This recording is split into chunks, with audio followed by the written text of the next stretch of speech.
Each step seems like such a small amount of work, but breaking soil in the spring, planting at the right time, planting at the right speed, all of that is a slow process, but it's a sprint all the way to the end of planting so that it can do its thing in the summer.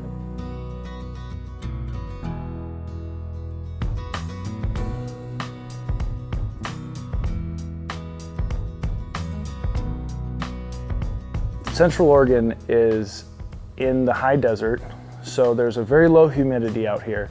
Sometimes in the summer we can get down to 10% moisture in the air, which is very different from our headquarters in Seattle. We have difficulties with water just like every other farmer out here does, but we use our plastic mulch to reduce how much water we use. Keeping the ground healthy is the only way to have healthy plants and healthy animals that eat on it. We have wild herds of elk and deer and quail and all sorts of wild animals. So being sustainable is a good way to keep those populations high and to keep everybody healthy around.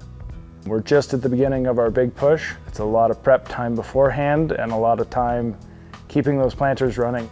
We're able to produce with our plant team 2.7 million seeds, which that allowed us to do some transplants as we typically do in our production fields, but it also gave us extra seeds that we could do direct seeding trials as well. So having that much extra seed, it's potentially a path forward for us to change our direction in farming and again improve our overall efficiency.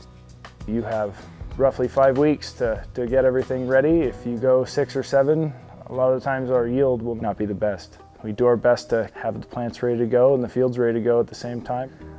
We grow our own seed, set it in the freezers to go through the winter, and that allows the seed to fully mature. And then we germinate them in our greenhouses. After 2 weeks, then they go into our hoop houses. And after 5 weeks, then they're ready to go into the field. Our hoop houses are used for maturing the seedlings after they sprout, and that allows them to get used to being outdoors. And in the shade structure, then they get hardened off, and that allows them to go through night processes with colder temperatures, and those cold temperatures is really what helps us in the field because our frost date is so far back. Our seedlings have to be ready for anything that can happen to them outdoors. Our water wheel transplanter is a 3-row plastic mulch water planter. So it punches holes in our plastic mulch, adds water. You have 2 people per planter and each person plants roughly every 40 inches. And then we add some kelp to that and gives them a good dose of vitamin B, and that's all organic. So you have just enough time to grab that plant out of the tray, gingerly remove it, and then firmly press it into the soil as you travel at 1.2 miles an hour all day long.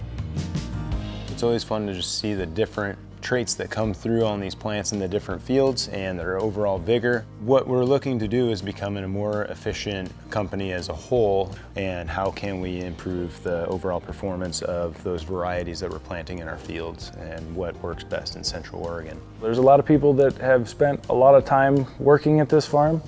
The majority of the people working here have been here 4+ years, since the early years of this farm. These people have a passion for it. They take a lot of pride in what they do. It takes a special kind of person to be a farmer that enjoys taking something from nothing and you watch it bloom and grow and become a final product that makes a difference in people's lives.